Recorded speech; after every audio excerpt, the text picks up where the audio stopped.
Hey guys, it's Destiny back again with another video. Go ahead and hit that like button. Go ahead and hit the notification button. Go ahead and subscribe. Be sure to share and to comment down below your thoughts on today's topic.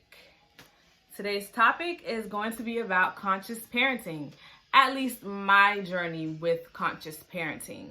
If you don't know by now, I'm a mother. I have two boys, two Virgos, two Leos made two Virgos. Both my sons are Virgos. One is 11 and one is 2 years old. And they are just the apple of my eyes. I love them so much. I can't even contain it when I start to talk about them. So I'm gonna, tone it down. They're my favorite little people in the world. But, I came across conscious parenting. Well, I didn't know that it had a name for it. I just knew that it was something that I did and wanted to learn more and get better at. I learned the name of it maybe a couple months ago on Facebook. There's this group for moms, Black Moms Conscious Parenting, or Conscious Parenting for Black Moms, something along those lines. And when I was going through the group, looking at the posts and the comments, I'm like, okay, this is what I've been doing. And this is what I've been trying to do more of. I didn't know this was like a whole thing. So basically, for me, conscious parenting is being very aware, being very present, being very mindful of what I say to my children, how I react to what they say to me, what they do, how they feel, being very mindful of those things and being very nurturing to those feelings, their thoughts, their ideas, their emotions, anything that they come to me with, being very present and just mindful. I feel like people in my age group and probably older, we were raised kind of in a harsh way, I feel like, and I'm not speaking on my parents, I'm not, not like that. I'm just saying vaguely how I feel from the people in my age group. I feel that we were raised with our parents were just so busy working that they didn't have the time to really sit down and talk to us about our emotions or how we felt, or I don't think that they really allowed us the space to express how we feel about certain things, how we feel about the way that they're treating us, the way that they're talking to us. I don't really think there was really a space for that for the people in my age group. And again, no shade to my parents or anybody's parents. I just think that's how they were raised. And then a lot of our parents were heavily influenced by their grandparents or older relatives. So, that mindset and that cycle just keeps trickling down. So for me, I know how some of the things that I dealt with as a child, as far as how I was raised, I know how it made me feel. And it's been my mission to not make my kids feel that way, or at least try my best to have a safe space so that they won't feel that way. So for me, conscious parenting, again, is being very mindful of the interactions that I have with my children and being very present with them and paying very close attention to their emotional state, their mental state. It's not a game for me, at all. I will say with my first son, I was 21. I just made 21 when I had him. And was I 21? I was 20. Oh my God, I was 20. And so I had a lot of people trying to tell me as he got older, and he was very rambunctious, to say the least, honey. I don't like to say terrible twos. I don't like to put negative connotations when describing my children.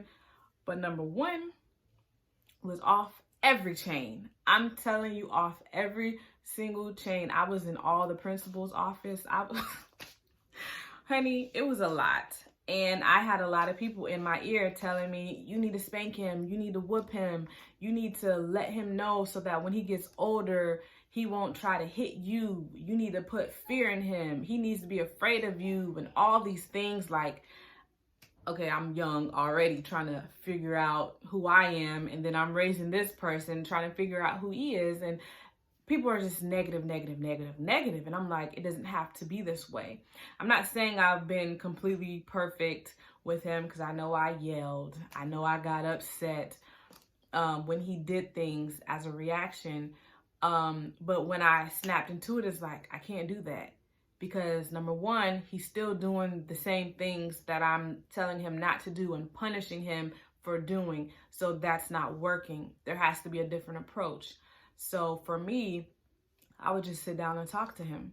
Hey, why, or what is causing you to do this, that, and the third? What is causing you to feel that way? What is causing you to react in this way? You know, really sitting down and talking to him about how he's feeling and what's causing the actions that he's doing. So I've noticed when I sat down with him and really talked to him to really understand and to give examples of what maybe I've done in my childhood and how things worked out when I did certain things, that I believe he got a different respect for me, and it built our relationship and our bond in a very different way. And now, no issues whatsoever. I might have to repeat myself, like, hey, you ain't take the trash out. Like, what's up? Trash. You know what I'm saying? But when it comes to like acting out and behaving a certain way and doing, no issues whatsoever. Now, son number 2. Okay, he, again, I don't like to say, oh, terrible twos, or oh, da da da. I don't like to say none of those things because it's nothing negative. What people have to understand, and this is another thing that I learned with son number 2, and I had to tell people because he would be crying, and they're like, oh, don't pick him up, you're gonna spoil him. You can't spoil a newborn baby. You can't spoil a young child, like a baby. You can't do that. The babies are crying and fussing and whining because that's the only form of communication that they know. They know, hey, if I cry, she gonna give me some milk. If I cry, she gonna change this diaper. If I cry, she gonna let me know I'm bored and I need stimulation, or I'm tired and I'm overstimulated. You know what I'm saying? That's their way of survival, is to cry, not to manipulate you. That is so toxic when people say, oh, the baby's trying to manipulate you. No, they're not. They don't have no form of, oh, let me manipulate these people. They're like, no, this is survival. If I don't cry, I'm not going to get fed. You know what I'm saying? So it's really taking and relearning. That's what life, at least for me, has been about, relearning. But so with son number 2, when people would tell me, oh, don't hold him too long, you're going to spoil him. No, I'm not spoiling my child. I am nurturing him. He's been in my womb for 9 months. And if we want to be technical, women are born with all their eggs. So technically, this baby was in me since I was a baby. Okay, so that's all he knows, is being inside a warm, safe area. So when he is outside of the inside and he's needing to be held and felt safe and warm, I'm going to do that, because that is nurturing my child. That is not spoiling him. And even now, honey, today, I work from home, thank God, because I like to be able to be with my kids. But we had one of those days, and that's what I call it. It's one of those days for him where he was very clingy. He was very crying, fussing. I thought, does he have a fever? Like, that's to the point that he was today. So I was checking his temperature. I kept, making sure he was okay. No fever, none of that. It was just one of those days. And yes, he's 2, but his communication skills are not there yet to where, like, how we can have a dialogue. So if he's feeling any kind of way, because although they're young, they're babies, they're toddlers, infants, whatever, they can still have bad days just like adults do. Just because they're young doesn't mean that they don't have different feelings and emotions inside them that they may not know how to communicate or cope with. So instead of getting mad and, go to timeout, I made sure, of course, he didn't have a fever, made sure he stayed fed, okay? So he wouldn't be hangry. Made sure his little Coco Melon shows was on. Make sure he had his toys readily available. Make sure he had some outside time to get any energy out. I made sure all of those things. Still fussy. Still mommy, mommy, mommy, mommy, mommy. All he wanted me to do was hold him literally all day. Even on my lunch break, I tried to sneak and like lay down for a minute to just clear my mind. Nope. Mommy, mommy, mommy, mommy, mommy. So it's like, okay, it's just one of those days. And so for me, with conscious parenting, it's knowing that he can't communicate how he really feels.